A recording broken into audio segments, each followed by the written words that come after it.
तो जितने भी पंप्स आए हुए हैं हमारे पास,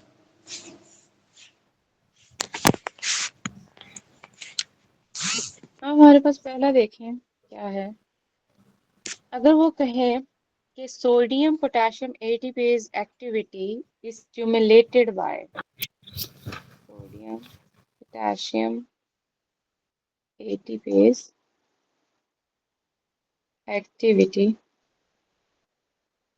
स्टिमुलेटेड बाय, काशिफ लिख रहे हैं? Yes ma'am. तो तुम्हारी मैंने लिखने की आदत नहीं है, अब कुर्बानी छुड़वानी। इंसुलिन, ठीक है, ठीक है, दैट इज, ये हमारे पास क्या होता है, एक्टिवेटेड एक्टिविटी हमारे पास क्या होता है, स्टिमुलेटेड बाय इंसुलिन, ये है। फिर अगर वो कहें कि हाइपोकैलीमिया हो रहा है ड्यू टू एंटेरो गैस्ट्रोएंटेराइटिस, ठीक है, और हमने क्या किया है, पोटेशियम दिया है आईवी के थ्रू, ठीक है, IV potassium given, how will it absorb, वो एब्जॉर्ब कैसे करेगा, ठीक है, हाइपोकैलीमिया हुआ है due to gastroenteritis,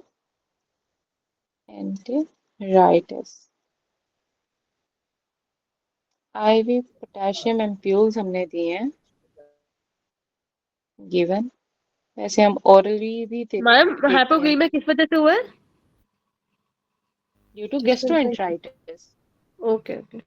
IV potassium given, ठीक है, how will it be absorbed, तो इंसुलिन वो से। है सोडियम पोटेशियम एटीपेज पंप के थ्रू एब्जॉर्ब करेगा, सोडियम पोटेशियम पंप के थ्रू एक्सचेंज में वो एब्जॉर्ब करवाएगा, ठीक है,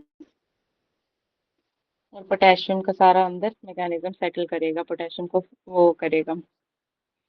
फिर आता है हमारे पास the hydrogen potassium pump in parietal cells controlled by, ये हमारे पास पोटेशियम एटीपेज से, ठीक है। फिर है basal electrical rhythm of gut, ये किससे होता है, by influx of sodium by slow calcium potassium ATPase. Ma'am ये दोबारा रिवाइज करवा दें। Basal electrical rhythm of gut, gut की अगर वो पूछें कि बेसल इलेक्ट्रिकल रिदम कैसे हो रही है, वो इन्फ्लक्स ऑफ सोडियम हो रहा है बस लो कैल्शियम पोटेशियम एटीपेज, वैसे वहां पे हमेशा ये कहते हैं कि ना सोडियम पोटेशियम एटीपेज होना चाहिए, यहाँ पे कैल्शियम नहीं होना चाहिए, लेकिन जब भी रिदमिकल एक्टिविटी की बात आती है वहां पे कैल्शियम आ जाता है, कैल्शियम ने रिदम को कंट्रोल करवाना होता है गट की, उसके एटीपेज के एक्सचेंज में सोडियम इन्फ्लक्स होगा। फिर आता है हमारे पास facilitated diffusion of glucose in proximal convoluted tubule is increased by, तो वो हमारे पास क्या है, increase levels of sodium potassium ATPase, ठीक है, sodium potassium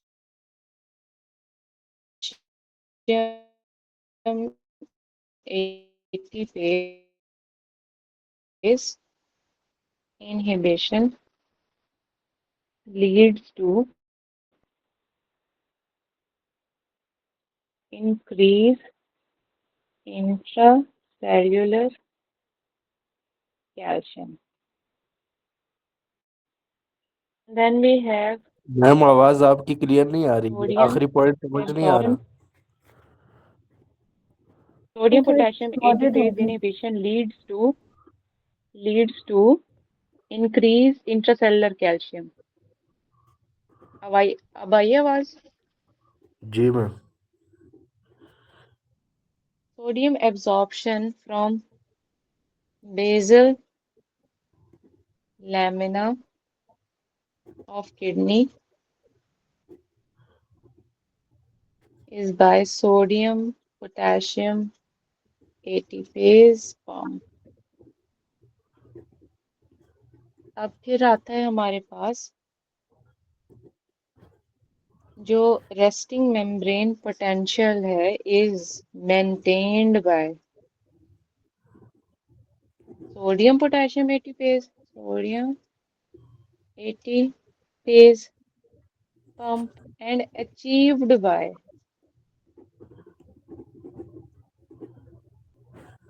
potassium efflux.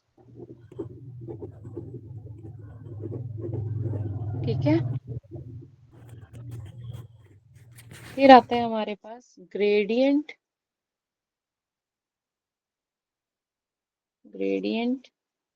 between intracellular and extracellular potassium is maintained by sodium potassium ATPase pump. ठीक है,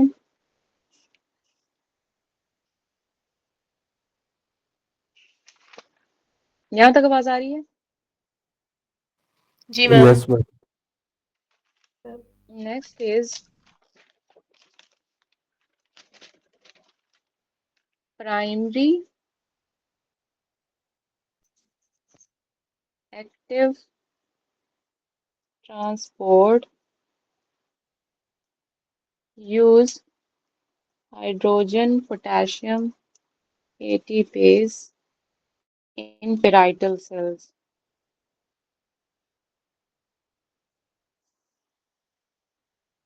Next है in GIT action potential in interstitial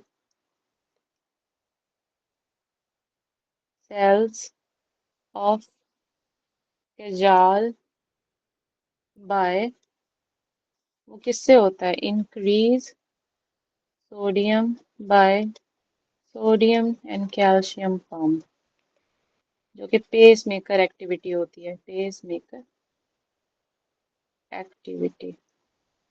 sodium and calcium. हाँ, sodium calcium pump GIT के अंदर, अगर interstitial of cells of Cajal की बात की जाए, सोडियम कैल्शियम पंप होता है। देखा है आप मैम लोगों ये ने जो कुछ आप एक चीज नोट मैम की ये है जो हर आप जगह पे ना? मैम ये जो पेराइटल सेल की साथ आप जो एमसीक्यूज बता रही है, पेराइटल सेल पे तो अल्डोस्टेरॉन एक्ट करता है, उधर सोडियम पंप नहीं होते? सोडियम पंप होते हैं लेकिन हाइड्रोजन पोटेशियम एटीपेज भी होते हैं। वो इंटरकलेटेड सेल में नहीं होते? प्राइम इंटरकलेटेड सेल्स पे भी होते हैं लेकिन इसके ऊपर भी एक्ट कर रहे होते हैं। प्राइमरी अगर एक्टिव ट्रांसपोर्ट की यूज की बात की जाए, वो हाइड्रोजन पोटेशियम एटीपेज होते हैं,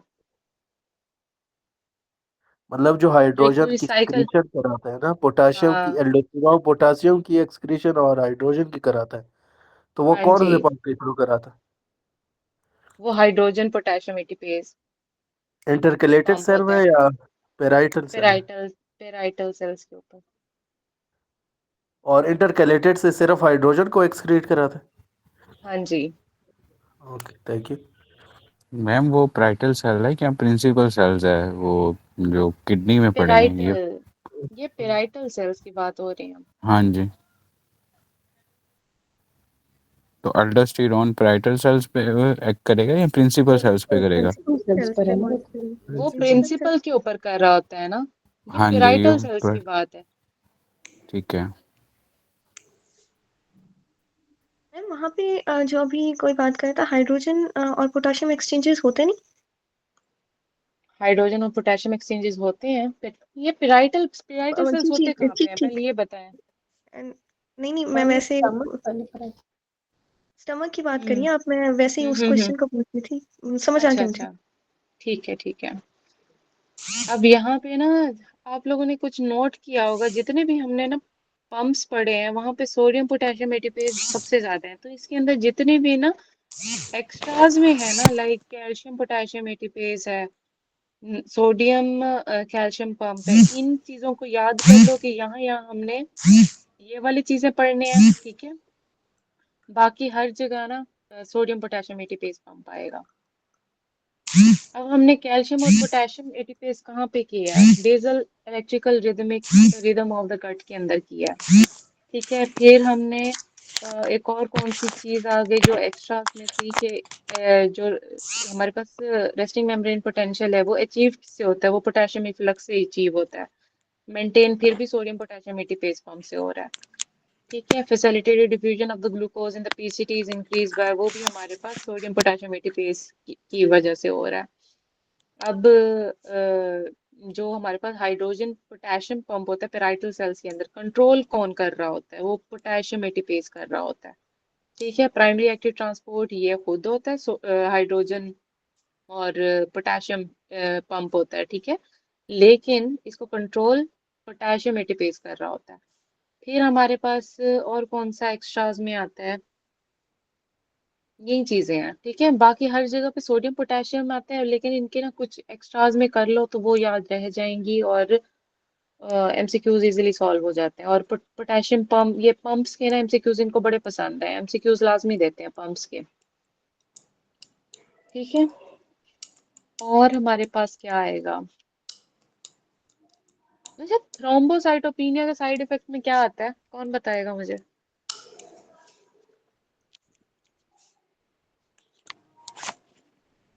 कौन कौन से मैम सबसे ड्रग्स? पहले हेपरिन है, hmm then quinidine, then thiazide, and hmm then जो सी वाला है वो मुझे क्लोरोफिनिकोल, क्लोरोफिनिकोल। क्लोरम थैंक यू। फेलिकोल,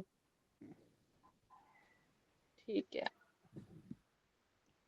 इसके अलावा और हम क्या देख लेते हैं?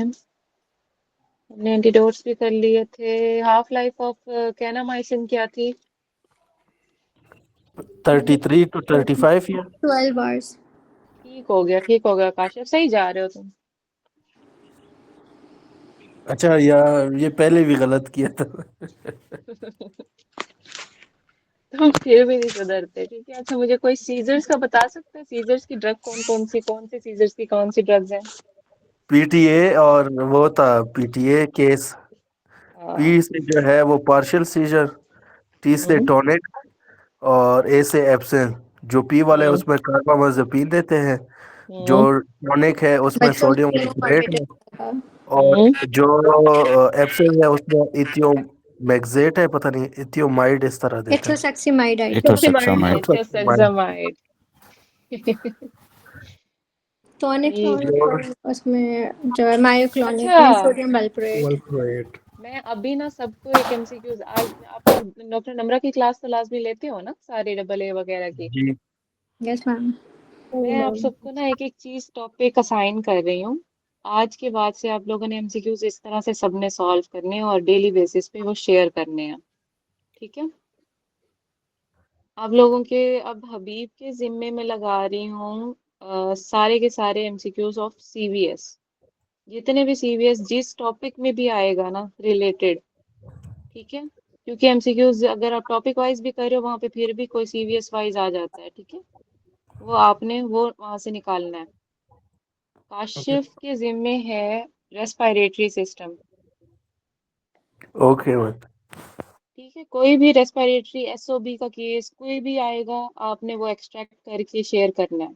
चाहे वो पिक्चर स्क्रीनशॉट लेके पीडीएफ बना के भेजें, नीचे मेंशन करना है कि ये इस टॉपिक के सारे हमारे पास रेस्पिरेटरी सारे एमसीक्यूज हैं, ठीक है। सामिया के जिम्मे है जीआईटी के एमसीक्यूज। मैम जीआईटी मुझे सीएनएस दे दें, शायद इस सीएनएस दे बहाने में दूं? कर लूं जी। चलो सीएनएस तुम्हारे जिम्मे है, ठीक है। मैम चाहे एमब्रियो के भी हो।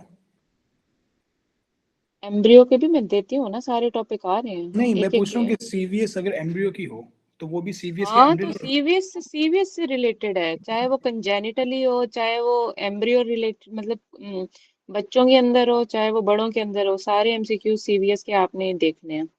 ओके। ठीक है, और डेली बेसिस पे डेली एमसीक्यूज एक्सट्रैक्ट करके जो आप एमसीक्यूज कर रहे हो, हर किसी को अपना असाइन टॉपिक पता हो कि हाँ, अगर इसके अंदर ये पेशेंट आया हमारे पास, इसके अंदर अगर रिस्पायरेटरी इलनेस, अगर एसओबी हो गई है, उसका कोई इनफिल्ट्रेट्स आ रहे हैं, तो मतलब ये काशिफ का ऑलरेडी पता होना चाहिए, ये मेरे जिम्मे है, ये मैंने एमसीक्यू शेयर करना है ठीक है रेस्पायरेटरी का। मैम।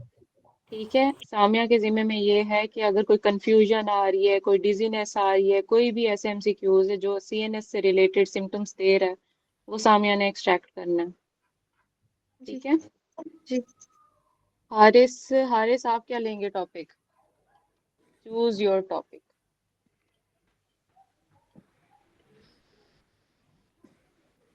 नहीं मैम मैम नहीं इसमें कुछ मेरे बता, लिए ड्रग का, क्या? सिर्फ ड्रग का कह रही है, सिर्फ ड्रग हर सिस्टम का के, हर सिस्टम के हर नहीं पॉइंट्स। नहीं, हर पॉइंट नॉट ड्रग। मैंने ड्रग का तो या कोई फिर स्पेसिफाई किया ही नहीं है। आप सारे एमसीक्यूज कर रहे हो ना, उसके अंदर अगर कोई सिम्टम्स आ गए, ठीक है, वो कह रही हूँ, अगर सीएनएस की आए तो सीएनएस के सारे एमसीक्यूज जितने भी है ना, डेली बेसिस पे सामिया के जिम्मे है, सामिया ने वो एक्सट्रैक्ट करके शेयर करने हैं। इससे आप लोगों को पता है क्या फायदा होगा? आपके पास एक कंपाइल्ड फॉर्म में चीजें आ जाएंगी, और आप एक ही दफा गो में जब देखोगे ना एमसीक्यूज उस टॉपिक के सीएनएस रिलेटेड, तो आप लोगों को एक ना दिमाग के अंदर वो चीजें वो झंझोड़ेंगी, लाइक हाँ, हम कंपेयर करके इस एमसीक्यूज को इस तरह से लेके चल रहे हैं, तो वो जल्दी आप लोगों को ना सॉर्टेड होंगे वो एमसीक्यूज। मैम ये कब तक सबमिट कराना है, मतलब at the end of session या क्या? मतलब आप डेली कर रहे होते हो ना डॉक्टर निम्रा के साथ एमसीक्यूज, तो उसी वो वक्त डेली जब शेयर बैठ करना रहे हो, था। हम तो डेली आप एमसीक्यूज कर रहे हो, डेली वो स्क्रीनशॉट लेते जाओ, ठीक है, एमसीक्यूज उसी वक्त, फिर at the end of the lecture वो शेयर कर दो। आप लोगों को अपने असाइन टॉपिक पता है कि आपने सीवीएस रिलेटेड करना है, सीएनएस रिलेटेड करना है, या मतलब जो भी है रेस्पिरेटरी रिलेटेड करना है। ठीक है मोहम्मद, मैम, ये गुड हो गया। ठीक है, मोहम्मद आप क्या लेंगे? जीआईटी आप ले लें। मैडम मुझे ठीक है, एंडो चाहिए जीआईटी मैम। आप है, चलो एंडो ले लो भाई, तुम एंडो ले लो, एंडो शेयर करनी है डेली बेसिस पे। ठीक है मैम जाकिर को गए नहीं दे दो। कोई और काम। हाँ ले लें, कोई भी ले लें, again is not a small thing, ये आप लोगों की लत पता जाएगी जब आएगी ना एनाटमी, एनाटमी के अंदर ये जब आप करोगे पेरिनियम वगैरह, ये आप लोगों ने सबने करके जानी है, बेफिक्र रहो। ठीक है, तो don't be ashamed of taking any topic. अच्छा उसामा आप जाकिरा क्या ले रहे हैं? ठीक है।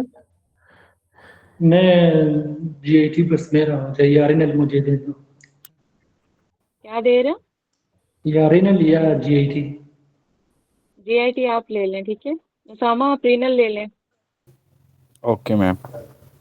हारिस आप क्या ले रहे हैं? हारिस का अभी तक मुझे नहीं आया। मैम मैं तो बमुश्किल क्लासेस के लिए टाइम निकाल पाता हूँ। अच्छा, मेमोना आप क्या ले रही हैं?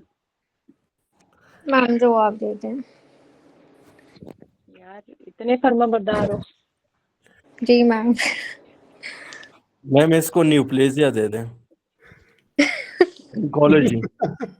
अच्छा, कोई भी एमसीक्यूज आपके पास सेल फिजियोलॉजी रिलेटेड आएगा, ठीक है, सेल से रिलेटेड आएगा, ओहो हैवी हो गया ये। ठीक है, ये मेमोना ही है, और मैं बता रही हूँ सेल वाले एमसीक्यूज को हल्का नहीं लेना, सेल वाले एमसीक्यूज बड़ा भाई मचा मैम दिया। हमने तो किसी चीज को भी हल्का नहीं लिया हुआ, सब भारी है। सब भारी है। इम्यूनोलॉजी कौन लेगा? सामिया का तो हो गया है ना, सामिया आपका हो गया है ना? जी जी। अच्छा, वकास आप डेली बेसिस पे आते हैं? वकास अरशद, नए बच्चे मैं वैसे तो मेरा मैं माइक्रोबायोलॉजी और इम्यूनोलॉजी में कर लूंगा, जीआईटी को छोड़ो। क्या नहीं करेंगे? मैं माइक्रो और इम्यूनो को मैं ले लूंगा। मस्क्यूलोस्केलेटल सिस्टम, फिर ओबीजान आप ले लें।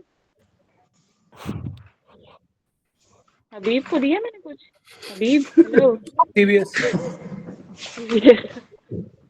अच्छा, नेफ्रो भी हो गया, हेमाटोलॉजी कौन लेगा? हेमाटोलॉजी मैम इम्पोर्टेंट है। ओबेजान कह रहे हैं कि उसको कम्युनिटी मेडिसिन दे दे पब्लिक हेल्थ मैसेज में। लास्ट क्लास नहीं ले। ओके, सजावल क्या कह रहे हैं आप? सजावल आप क्या लेंगे? हिमाटोलॉजी। हेमाटोलॉजी आप ले लें फिर, ठीक है। तो सबको अपने टॉपिक याद है कि कौन किसका टॉपिक है? मुझे अभी एक दफा रिटन फॉर्म में मैम मेरा बताएं। जो है रेस्पिरेटरी है, काशिफ, डॉक्टर काशिफ रेस्पिरेटरी। एक मिनट, ग्रुप में ये लिख रही हूँ, काशिफ का है respiratory. Respiratory. Habib CVS ma'am. CVS। Memuna cell physiology. Physiology. अच्छा, और कौन है? नाम मेरा बता दीजिए माइक्रो अपने मैम। जाकिर का मैक्रो और इम्यूनोलॉजी दोनों। Zakir micro plus immunology. Yes ma'am. Musculoskeleton किसका है? डॉक्टर वकास वकास का सजावल था। का किसका सजावल है? का हिमाटोलॉजी है मैम, सजावल का हिमाटोलॉजी। सजावल हेमाटोलॉजी। डॉक्टर हेमाटोलॉजी यूसुफ का एंडो। एंड डॉक्टर यूसुफ का एंडो है। यूसुफ का है एंडो। और यस मैम। कौन रहता है? कौन सा टॉपिक? पल्मो डॉक्टर किसका है? डॉक्टर ऐशा रहती। पल्मो किसका है? वो मेरा है मैम, डॉक्टर काशिफ। अच्छा, न्यूरो किसका है? मैम समिया। सामिया। ENS है, ठीक है। मैडम अच्छा बाकी तो डिफरेंट है मैडम वो। एनाटमी जब स्टार्ट हो गया ना, फिर एनाटमी का आप लोगों को ठीक बताऊंगी है मैम। कि सिस्टम कैसे आप लोगों ने लेके चलना है, ठीक है।